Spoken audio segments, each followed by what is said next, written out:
XVII amžiuje ant vienos iš Vilniaus kalvų stovėjo tvirta gynybinė siena su Bastėja.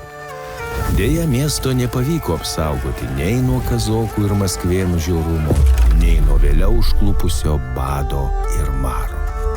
Nelaimė išvarginti žmonės buvusioje bokšto vietoje ėmė pilti šiukšles, kurių dvokas pažadino požemiuose tūnojusi baziliską. Miestelėnai ėmė dingti vienas po kito. Milžiniška pabaisa gaidžio galvą, varlės akimis ir gyvatės uodega pribaigdavo savo aukas mirtinu žvilgsniu.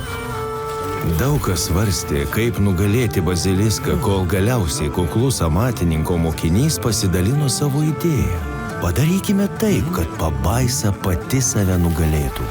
Jaunuoliui ant nugaros pririšo sunkų Venecijos meistrų veidrodį, įdavė deglą, o ant kaklo pakabino ragą.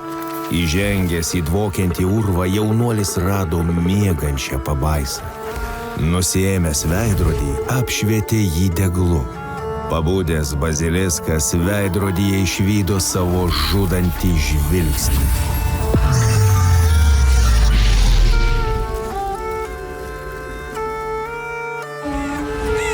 Išgirdę rago gausmą, vilniečiai suprato, kad baziliskas nugalėtas. Visi negailėdami malkų sukūrė didžiulį laužą ir sudegino pabaisą.